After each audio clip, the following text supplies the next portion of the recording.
Hello, Daniel Vasco with Acumen LLC. I just wanted to make this video to kind of introduce myself to you and to tell you a little bit about what I'm doing. I'm an independent professional trustee, and I'm discovering more and more how much of a need there is for this. I also talk to a lot of you, and I'm speaking to mostly to the professionals out there, accountants, financial advisors, attorneys, so forth, who deal with clients who need to do revocable living trusts. But I'm hoping to touch on some bigger subjects here. So to get started, I'd like to just point out what a trust is. A trust is a legal entity that has a trust maker and a beneficiary or beneficiaries. A trustee is the person that oversees the trust, who administers the trust. So I'm dealing a lot with local professionals to try to serve the needs of the trust and by doing so the beneficiaries. Okay, so mostly when people select a trustee, it's usually when they're doing the revocable living trust, for example, they'll appoint a trustee when they make the trust document. As far as appointing a successor trustee, so oftentimes they are the initial trustee, the ones that make the trust, and they want to make sure that after they pass, someone will take care of the trust and administer the inheritance to the beneficiaries. So that's one example. It's a normal revocable living trust. Okay, there are options to who you can choose as your trustee, your successor trustee. 9 times out of 10 these days, it will be a family member. It will be usually a child, because there's a lot of trust there. You just trust your children a lot, and you know what they might do in that situation. Okay, and there are a lot of benefits for naming your child as a trustee. There's a lot of negatives as well. I mean, you might get through okay by naming a child. I've seen, at Acumen LLC, we do paralegal outsource for estate planning attorneys, and I've had a chance to fund and settle hundreds of trusts, and I get to see all kinds of different situations. There's oftentimes difficulties between heirs, children, if a child is appointed as successor trustee. I mean, sometimes the trust grants broad discretion to the trustee as far as what to do in a certain situation, who to give what. Does Johnny get the gun collection and not Sammy? Whatever. They also get discretion to pay themselves a reasonable fee. And that, being a beneficiary and a trustee, most of the time they're going to just take the inheritance, their share, and be done with it, because oftentimes it's a lot of money. But then other times I've seen sibling trustee charge a percentage of the trust, just like a trust company, which I'll get into here in a sec. I've seen co-trustees who are siblings, go through the attorney, one calling the attorney and asking what the other one is doing and so forth. Not really for any real reason, just other than that, it breeds sort of a lot of mistrust between siblings, especially when mom promised me this or dad promised me that before he died, So a lot of precarious situations, as a lot of you might know, arise when siblings or children are appointed as trustees.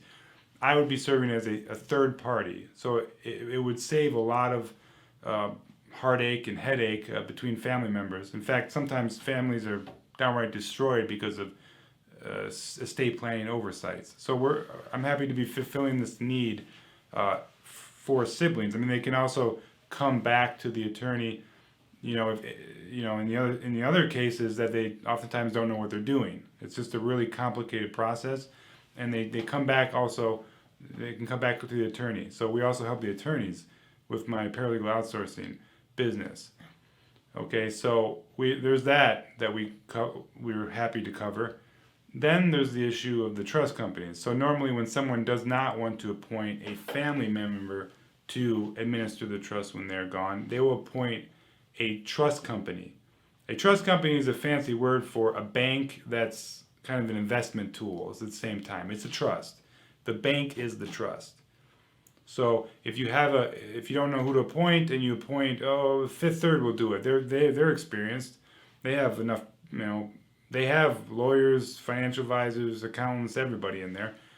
But what you're doing is you're essentially giving your trust, having that trust, that company administer your trust. That is an investment tool. So it's legal under Michigan codified laws to do here in Michigan and probably in other states as well. It is legal to do, but they're going to use the inheritance as the investment. They will keep it in the pot and not necessarily pay it out to beneficiaries. So, why would you? If you had the more money in the pot and you were getting capital gains, why would you pay out to this guy's beneficiaries and so forth? So it's complete conflict of interest, and a lot of professionals have come to me and explained their concerns over this. It also takes the assets contained in the trust and moves them over from the local people, from the local financial advisors and everybody, attorneys, accountants, everybody, and into the hands of a conglomerate, a trust company. So it takes all the accounts and brings them over there. They also won't even touch a lot of trusts unless they're around $1 million. So it's definitely an investment tool. If I could give you an example about how that looks, a better example would be if you consider the United States Constitution as a trust. It was designed as a trust. You have the trustmakers, who are the founding fathers. You have the beneficiaries of the patrimony of the United States. So we are the beneficiaries, all of us. The trustees are an apparatus to select the trustees was made and trustees selected in that way, who are responsible for keeping order and making sure the patrimony is distributed evenly as possible throughout the United States to the citizens of the United States. If we said that was similar to a revocable living trust, that would be like, in the context of a revocable living trust, or in the context of the United States, I should say, it would be like if we elected Fifth Third Bank as the president of the United States. So a for-profit entity whose interests alone or primarily are for the shareholders of that investment organization. Okay, so that just already doesn't sound right. They're not going to pay out to the citizens of the United States. They're going to pay the shareholders first, because they're obliged, even legally obliged, to pay their shareholders. So why would you hand over your hard-earned money that you've been spending a lifetime to accumulate? Why would you hand it over to a for-profit institution? What we're doing here, what I'm doing here at Acumen LLC, is to respect my fiduciary duty to be a third party. That's all I am, is a keystone for your trust. I go out and elect the necessary professionals to get the best result for your heirs and your beneficiaries. So I work with attorneys, I work with financial advisors. I keep the account with the local professionals.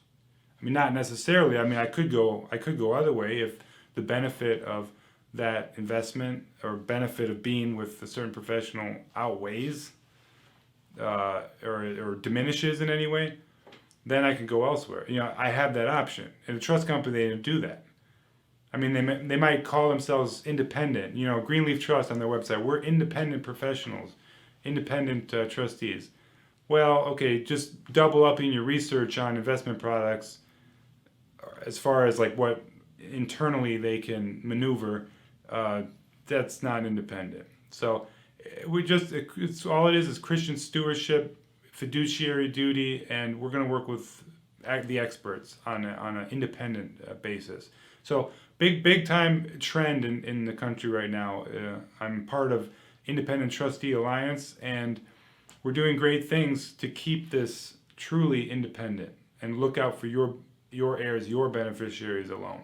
So I look forward to speaking with some of you. In case you wanted to reach out, you can call me, or my email is there if you're on LinkedIn. Otherwise, I hope you enjoyed the video, and if you're in Michigan, you can always look me up on the internet. So look forward to meeting you, hopefully, and I hope you enjoyed this video and found it informative. So thank you.